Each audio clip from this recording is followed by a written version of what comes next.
নমস্কাৰ education JA10 অলৰ পৰা সকলোকে স্বাগতম জনাইছোঁ। আজি আমি আলোচনা কৰিব বিচাৰিছোঁ ESS ফাৰ্ষ্ট ইয়াৰত কিছুমান কুৱেশ্যন যিখিনি কুৱেশ্যন পৰীক্ষাত আহিছিলে আপোনালোকে নিশ্চয় চাব। সাবজেক্ট হ'ল লজিক এণ্ড ফিলচফি।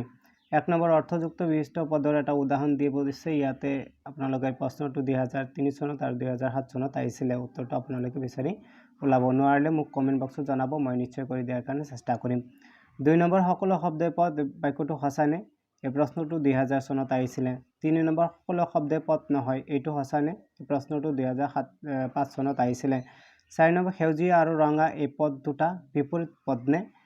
প্ৰশ্নটো 2006 চনত আহিছিলে। 5 নম্বৰ সকলো শব্দই পদ কিন্তু সকলো পদেই শব্দ নহয়, এইটো সত্যনে? এই প্ৰশ্নটো 2008 চনত আহিছিলে। 6 নম্বৰটো পৰতন্ত্ৰ সিদ্ধ শব্দৰ এটা উদাহৰণ দিয়া, 2010 চনত আহিছিলে। 7 নম্বৰ উদ্দেশ্য পদ আৰু বিধেয় পদৰ মাজত থকা সম্বন্ধসূচক চিহ্নটোক কি বুলি কয় বা জনা যায়, 2017 চনত আহিছিলে। 8 নম্বৰ নিম্নলিখিত কোনটো উক্তি শুদ্ধ? 4টা উক্তি আছে, কোনটো শুদ্ধ? সকলো পদেই শব্দ নহয়, সকলো শব্দই পদ। 3 নম্বৰ কিছুমান শব্দ পদ নহয়। 4 নম্বৰ কোনো শব্দই পদ নহয়, এইটো 2018 চনত আহিছিলে।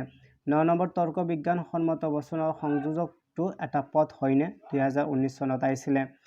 শৰ্ট টাইপ কুৱেশ্যনছ 1 নম্বৰ সংজ্ঞা দিয়া। লক্ষণাৰ্থ পদ, আপোনালোকে সংজ্ঞা দিব লাগিব। সংজ্ঞা মানে কাক বোলে।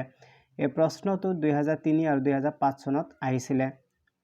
তাৰপিছত 2 নম্বৰ অৰ্থযুক্ত বিশিষ্ট শব্দ, এই প্ৰশ্নটো 2000 চনত 2001 চনত 2008 চনত আহিছিলে। যথেষ্ট ইম্পৰ্টেণ্ট আছে অৰ্থযুক্ত বিশিষ্ট পদৰ।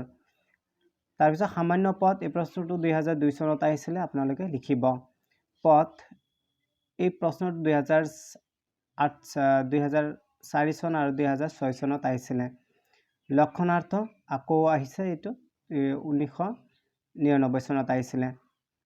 উদাহৰণ দিব দিছে অৰ্থযুক্ত বিশিষ্ট পদ, আকৌ ইয়াতে দি দিছে মানে বেলেগ চনত আহিছিলে। এইটো 1999 আৰু 2007 চনত আহিছিল। পদ বুলিলে কি বুজা? এই প্ৰশ্নটো 2010 আৰু 2015 চনত আহিছিল। সামান্য পদ মানে কি? এই পদৰ এটা উদাহৰণ দিব দিছে। এই প্ৰশ্নটো 2010 চনত আহিছিল। পাৰ্থক্য নিৰ্ণয় কৰিব দিছে। নম্বৰ বিপৰীত আৰু বিৰুদ্ধ পদ, এই প্ৰশ্নটো 1999, 2005 আৰু 2007 চনত আহিছিল। যথেষ্ট ইম্পৰ্টেণ্ট আছে, বন্ধুবৰ্গসকল চাই পৰীক্ষাত যাব। তাৰপিছত 2 নম্বৰ লক্ষণাৰ্থ আৰু অলক্ষণাৰ্থ পদ, এই প্ৰশ্নটো 1999, 2001, 2007 চনত আহিছে। যথেষ্ট ইম্পৰ্টেণ্ট, চাই যাব। চমু টকা লিখিব আহে পৰীক্ষাত। নম্বৰ বিপৰীত আৰু বিৰুদ্ধ পদ, এই প্ৰশ্নটো 2002 চনত আহিছিলে। 2 নম্বৰ পদৰ বাচ্যুত্ব আৰু লক্ষণাৰ্থ, এই প্ৰশ্নটো 2006 চনত আহিছিল। 7 নম্বৰ তৰ্ক বিজ্ঞানৰ অসিদ্ধ শব্দ বা অপদ বুলিলে কি বুজা? এই প্ৰকাৰৰ শব্দৰ এটা উদাহৰণ দিব দিছে। 2008 চনত আহিছিল। তাৰপিছত 8 নম্বৰ কোনো পদৰ বাচ্যৰ্থ আৰু লক্ষণাৰ্থ বুলিলে কি বুজা? 2008 চনত আহিছিলে। 9 নম্বৰ পৰস্পৰ সম্বন্ধযুক্ত আৰু ক্ৰম বিন্যস্ত শ্ৰেণীবাচক পদবোৰৰ ক্ষেত্ৰ দেখি কেৱল পদৰ বাচ্যৰ্য আৰু লক্ষণাৰ্থৰ মাজত থকা বিপৰীতমুখী পৰিৱৰ্তনৰ সম্বন্ধ প্ৰযোজ্য হয়। এই কথাষাৰিৰ তাৎপৰ্য উপযুক্ত সহকাৰে কি কৰিব লাগিব? উদাহৰণ দি আপোনালোকে বুজাই লিখিব লাগিব। ব্যাখ্যা কৰিব দিছে, অলপ বহলাই লিখিব লাগিব। নিশ্চয় ইয়াতে 5-6 মাৰ্ক থাকিব। এই প্ৰশ্নটো 2010 চনত আহিছিল। এছে টাইপ কুৱেশ্যনছ 1 নম্বৰ পদৰ বাচ্যৰ্য আৰু লক্ষণাৰ্থ সম্বন্ধ বিপৰীতমুখী উক্তিটো আলোচনা কৰা, মানে অপজিট বুলি কৈছে। এইটো 2000, 2003 চনত 2005 চনত আহিছিল। আপোনালোকে ভালদৰে চাই যাব পৰীক্ষাত।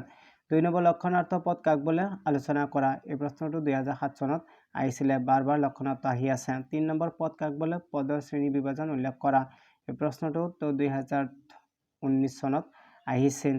বন্ধুবৰ্গসকল আজিলৈ ইমানেই। ভিডিঅ'খন চাই থকাৰ বাবে অশেষ ধন্যবাদ জনাইছোঁ। যদি পাৰে আপোনালোকে চেনেলখন ছাবস্ক্ৰাইব কৰি ল'ব।